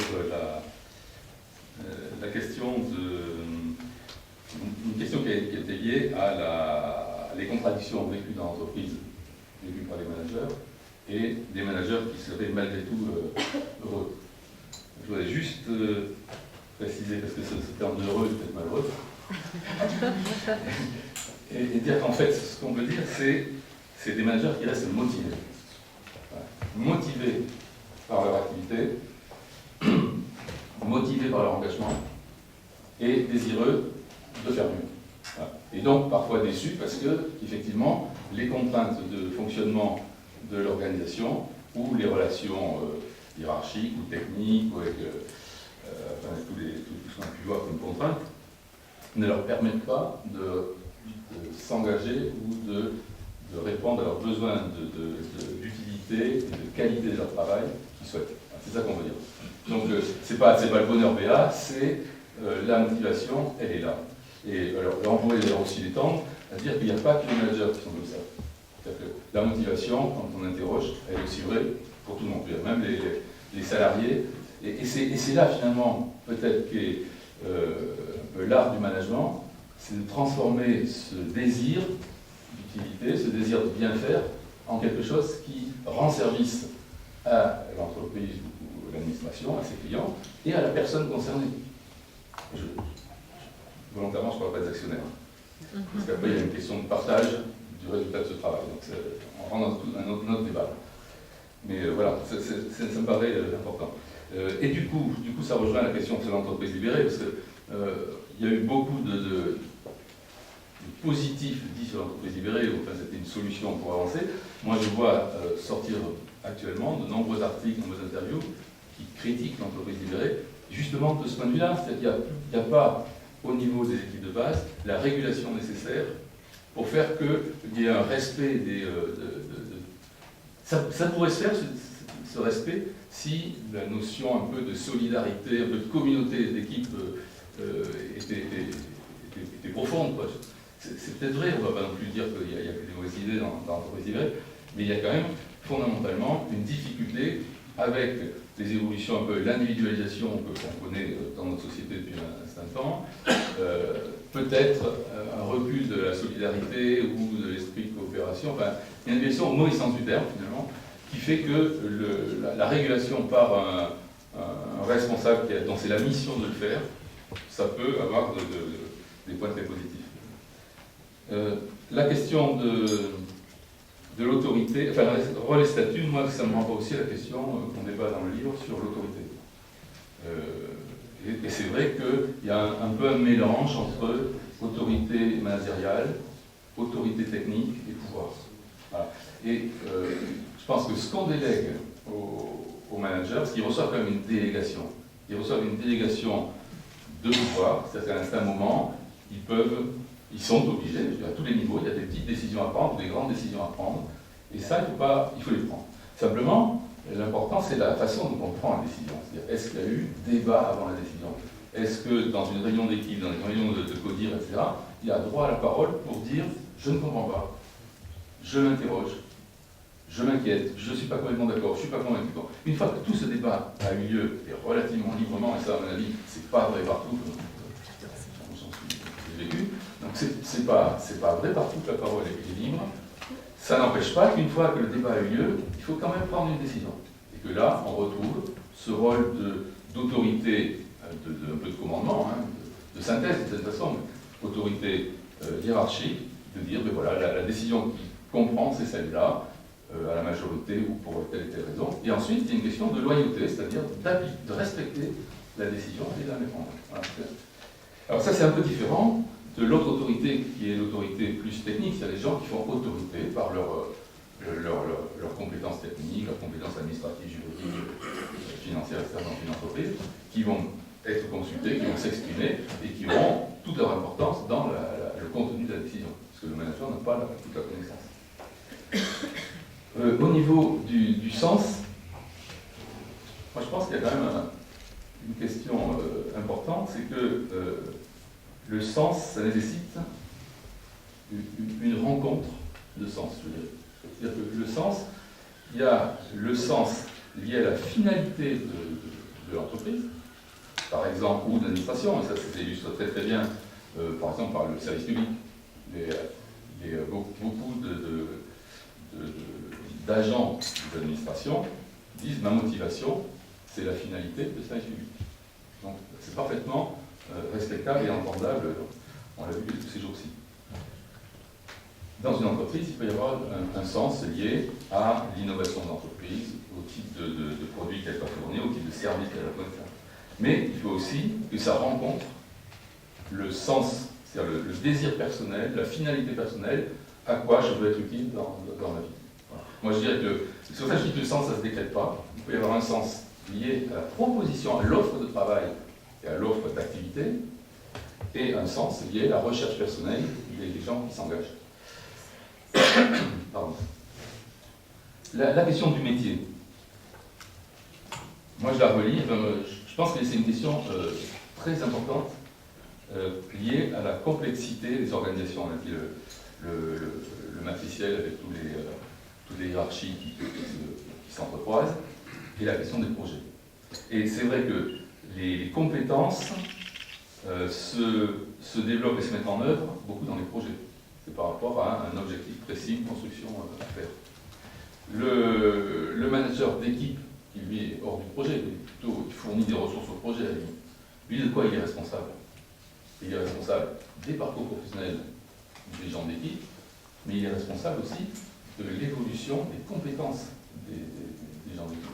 Et moi, et alors que le chef de projet, une fois que l'objectif est atteint, le projet est dissous, tout le monde quelquefois même on ne se soucie même pas suffisamment de ce que deviennent les participants au projet, mais celui ou celle qui peut s'en soucier le plus, c'est bien le responsable de l'équipe.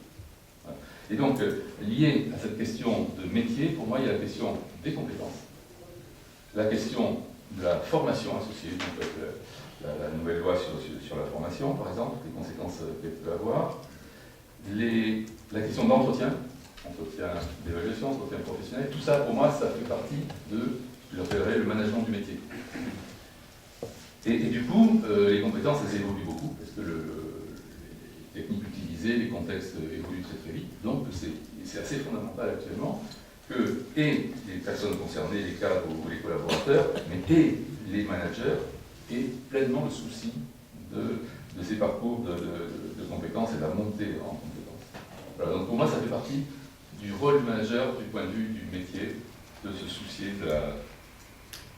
de la richesse à venir de ses collaborateurs pour la suite de leur travail.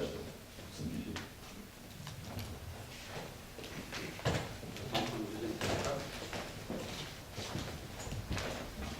S'il y a encore quelques questions, Paul? D'accord, pardon. Je dis pour Excellence. On a vu que l'autonomie était une question clé. Je voudrais revenir sur ce point-là. On voit bien que notamment les grandes entreprises sont de plus en plus corsetées par des process, des reporting, ce qui génère au niveau des cadres une sorte d'anxiété, une sorte de crainte de sortir de l'orthodoxie d'entreprise. Donc ça limite forcément l'autonomie. Alors Monsieur Bien, je voudrais vous poser une question. Pourquoi est-ce que les dirigeants des grands groupes, notamment, vous avez fait partie, ont autant de mal à générer cette autonomie? Parce qu'on est dans un processus top-down, bien entendu. Donc je pense que l'exemple vient plus haut et c'est à la source, à la tête de l'entreprise qu'on devrait trouver les démarches, le début des démarches. Après ça, chacun doit jouer son rôle. Merci. Paul? Oui, Paul Royot, Europe et Société.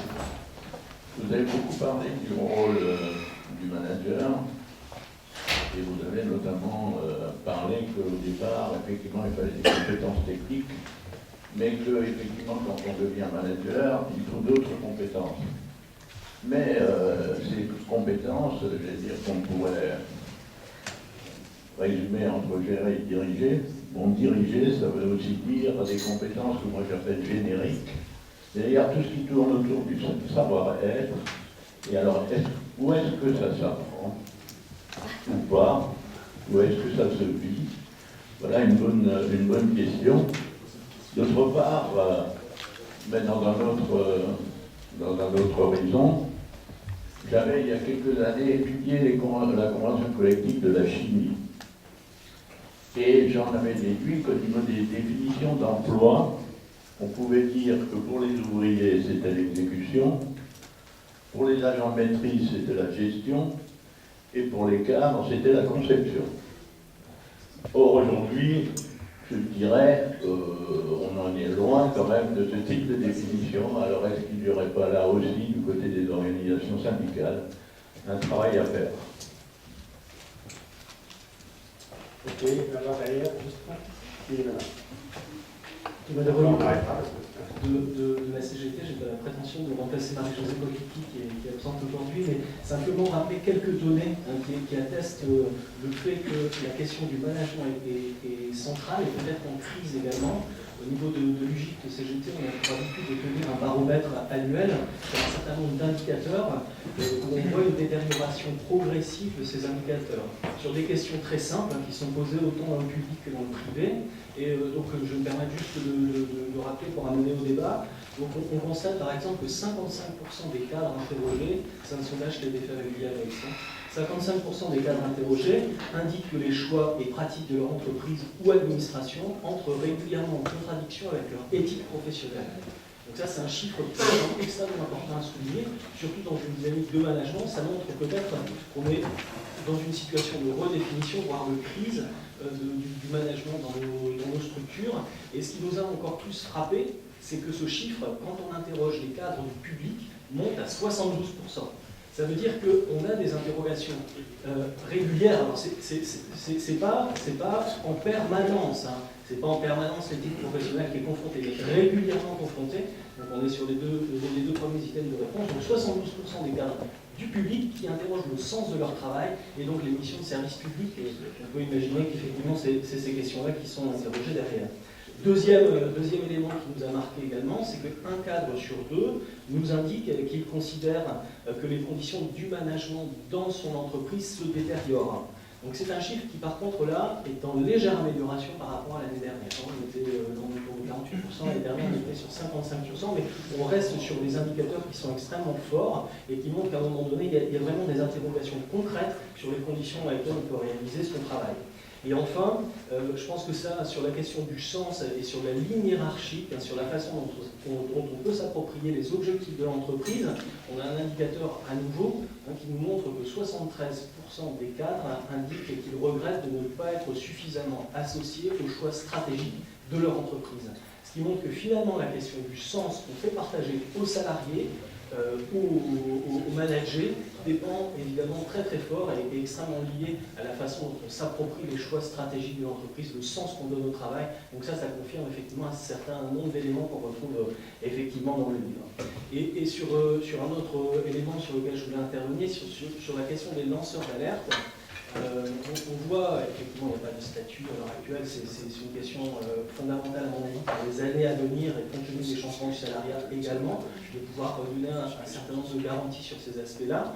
Ce qui nous semble contradictoire au niveau de la CGT, c'est de voir aussi qu'on a, du point de vue de la liberté d'expression, des jurisprudences qui sont relativement favorables aux salariés, c'est-à-dire que quand il y a des éléments sur des prises de parole des salariés, sur des critiques qui peuvent être émises, sur la façon de conduire le fonctionnement de l'entreprise, on constate que quand on va au tribunal, régulièrement et presque dans 98% des cas, les salariés se voient donner raison par la justice. Mais entre-temps, ils ont été licenciés pour la plupart d'entre eux. Donc finalement, la question de pouvoir s'exprimer est intéressante, elle est permise, la jurisprudence et le droit le confirment, mais la réalité, c'est le fait de ne plus de perdre son travail et éventuellement d'être blacklisté, puisqu'on est souvent dans des réseaux professionnels où tout le monde se connaît et où quand un salarié ou un cadre en particulier a été licencié dans ces conditions-là, ça pose des questions sur la continuité de sa carrière. Voilà les deux éléments sur lesquels je souhaitais intervenir très rapidement. Merci. Sur ta droite, Pauline. Paul après, puis on a... Bonjour, Madame Olivier, responsable du bien-être, et c'est pour répondre où apprend-on le savoir-être. Je suis coach dans l'approche neurocognitive-comportementale et je travaille beaucoup sur la connaissance de soi, la prise de conscience, l'approfondissement d'une maturité. On a beaucoup parlé de la confiance. Moi, je travaille sur cette connaissance de soi, cette prise de conscience, ce respect. J'ai, que ce soit du top management, leader, proximité, etc., il m'arrive d'avoir manager et manager sans que l'un sache que l'autre vient travailler avec moi. Et ça fluidifie les relations.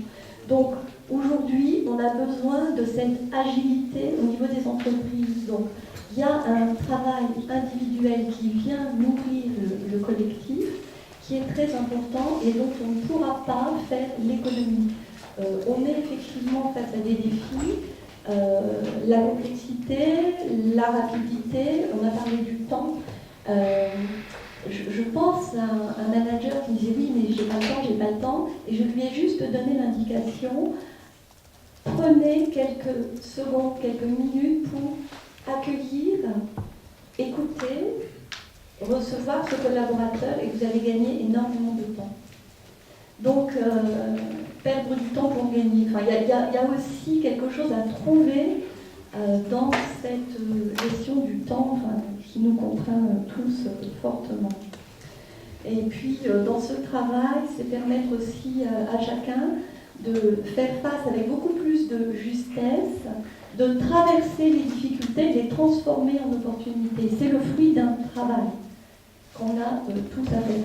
Alors après, on ne part pas tous du même point, on a plus ou moins de dons, de prérequis, mais c'est faisable. Voilà. Merci. Claude. Juste une toute petite question. 26 ans à HEC, professeur émérite. J'ai une question très simple. Est-ce que les jeunes sont aujourd'hui formés au management, dans une école de management? C'est tout.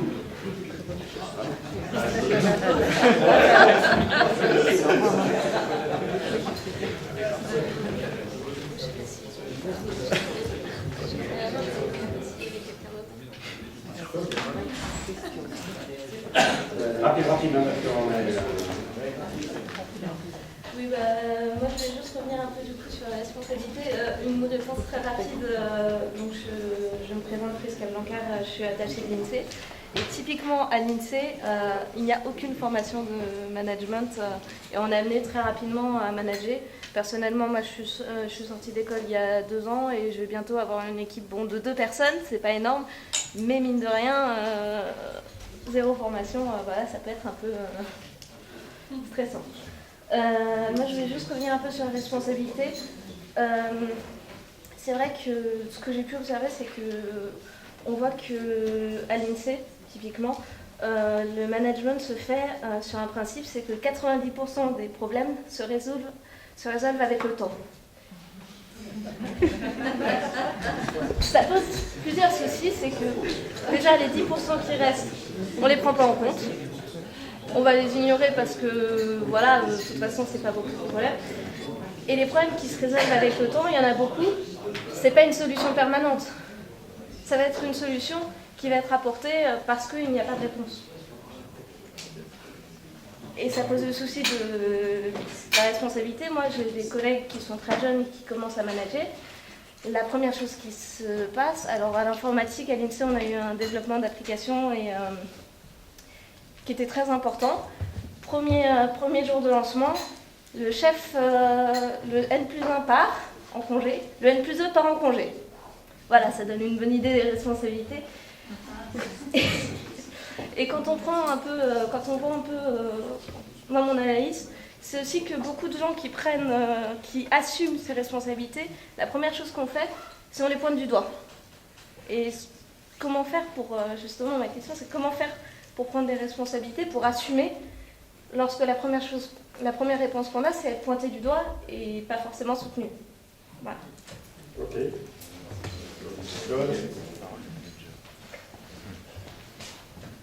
Bonjour, Claude Vincent, je suis chez RDS et ailleurs. J'ai 3 questions, pour ça je vais rester sur les questions, je ne vais pas faire de commentaires, je vais faire 3 questions. La première, c'est que vous n'avez pas évoqué les questions de taille d'entreprise. Moi j'ai 25 ans d'expérience de manager, y compris à grande plume, dans un grand groupe. Quand je suis arrivé là-dedans il y a 25 ans, on était à peine 1000, et on parlait, tout le monde se parlait. Quand je suis parti de ça, on était plus de 6000.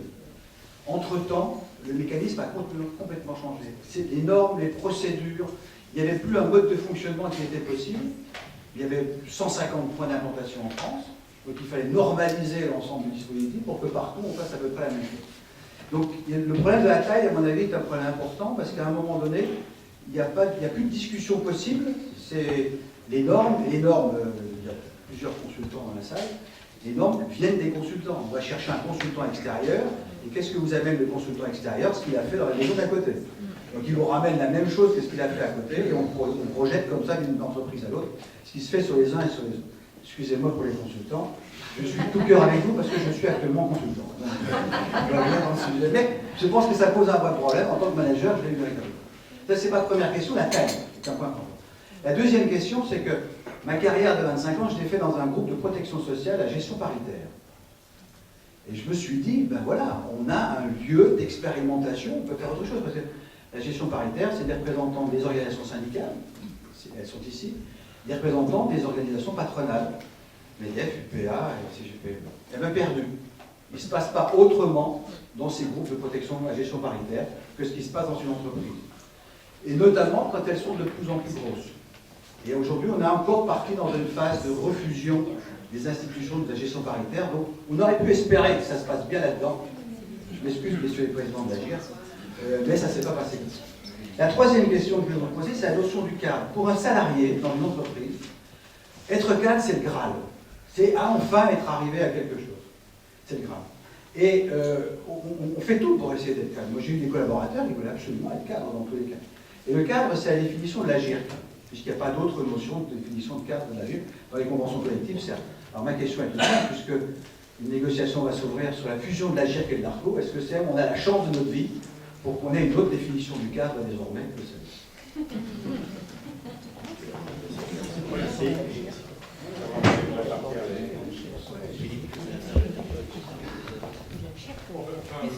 En deux mots, juste en 15 secondes, en deux mots sur ce que vous disiez sur pourquoi ne fait-on pas, finalement.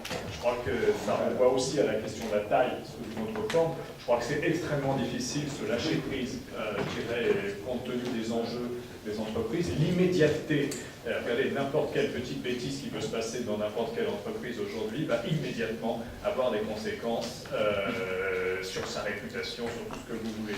Et donc, là où je vous rejoins, c'est que, je dirais, pour faire face à cette incertitude, à ce risque, parce que finalement c'est de la gestion de risque, il y a deux réponses, hein, et les deux ne sont pas contradictoires ou exogènes l'une de l'autre, ou exclusives l'une de l'autre, c'est le processus et la culture. Moi je crois plus à la culture qu'au processus. Une culture sans processus, c'est n'importe quoi, des processus sans culture, c'est pas beaucoup mieux. Mais je pense que là, le vrai sujet, c'est que vous voyez les entreprises qui ont plus mis la majeure, il y a toujours une majeure et une mineure, hein, la majeure plutôt sur la culture, le processus étant au service d'eux. Les autres ont plutôt mis le processus, je dirais, en premier, la culture étant ce qui reste derrière. Ah, mais je suis d'accord avec vous, c'est bien ça le sujet. Il suffit, si vous voulez voir, moi il y a toujours un point que je montrais à tous mes copains et tous mes managers et ainsi de suite. Reprenez un film magnifique de Ken Loach qui s'appelle Navigator. C'est à un moment donné, on demande à un agent de maîtrise de présenter à ses équipes la transformation finalement de la SNCF anglaise entre une entreprise publique qui devient entreprise privée. Et bien vous voyez le drame du manager. Parce qu'il a un kit de communication qui a été pondu par je ne sais qui, et le malheureux, il ne sait pas comment faire. L'enjeu, c'est comment est-ce qu'on crée une culture qui fait que chacun, avec son niveau de compréhension de la situation, mais avec sa légitimité qui doit être forte, quel que soit son niveau, puisse faire passer les messages. Et ça, c'est ça la grande difficulté. Mais je veux dire, l'immédiateté des conséquences d'une erreur sur l'ensemble de l'entreprise peut être telle que souvent, c'est le processus qui guide. C'est-à-dire, s'il n'y a pas de culture derrière, c'est une catastrophe. Si vous mettez en place une culture forte, alors vous avez moins besoin d'un processus, je vais presque dire coercitif. Et puis, vous savez bien, il y a plein de gens qui malheureusement considèrent que leur client, c'est leur processus. C'est ça le drame. Et ça crée de l'entropie. Je suis d'accord.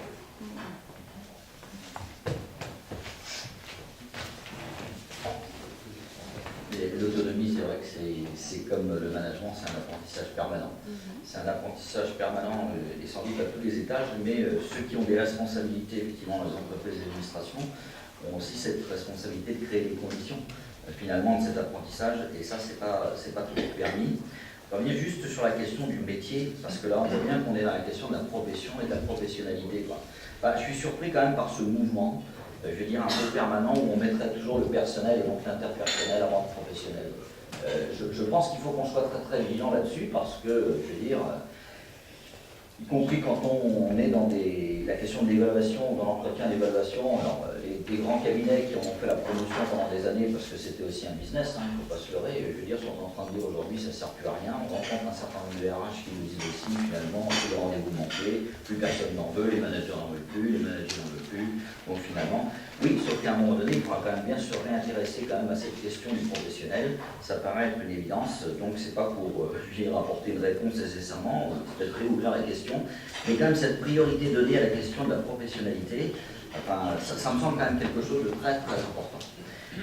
Autour de la question de la formation, on aura un autre événement pour présenter également le livre à l'ESCP Europe la semaine prochaine. On a déjà beaucoup d'inscrits d'ailleurs, donc c'est un sujet qui intéresse évidemment les écoles de management.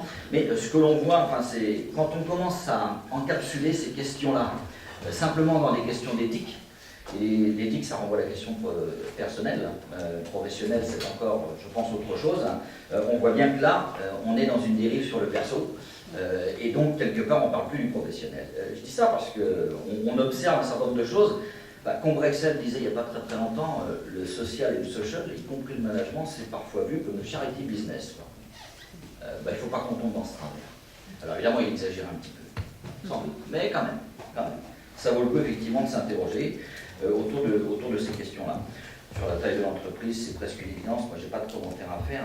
Et puis, il faudrait un autre débat pour parler effectivement. Mais ce marqueur, effectivement, il existe aujourd'hui. Le marqueur cadre, à travers, effectivement, je dis, une retraite complémentaire et même surcomplémentaire, puisque je rappelle quand même que tous les salariés sont à la RCO. C'est important de le rappeler. Ils peuvent aussi être à l'AGIRC sous certaines conditions.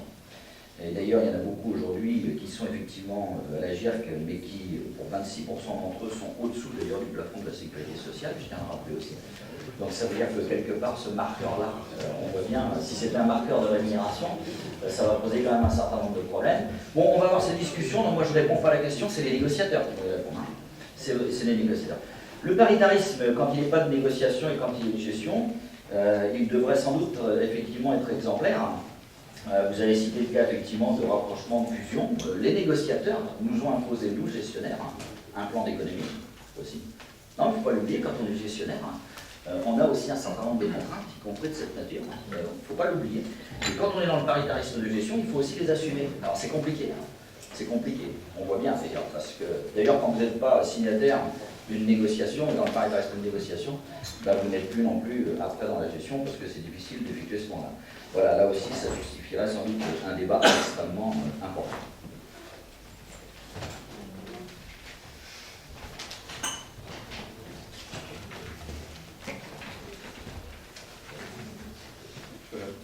Moi, il y a deux points sur lesquels j'aimerais rebondir. Tout ce qui touche à la prise de recul, c'est un peu à la maturation des personnes dans leur travail, dans leur vie travail, etc. Et la formation et tout ça, est-ce que ça peut s'apprendre quelque part? Bon, la réponse elle est évidente, ça ne s'apprend pas sur les bancs d'école. D'autant plus que sur les bancs d'école, ce qu'on apprend, c'est l'outillage. On apprend à monter un plan stratégique, on apprend à la finance, etc. On ne peut pas apprendre, je dirais, quelque chose qui relève plus des relations humaines que des autres. On peut commencer à être sensibilisé, mais ça s'apprend sur le tas, ça s'apprend progressivement, et ça s'apprend surtout en reparlant avec eux.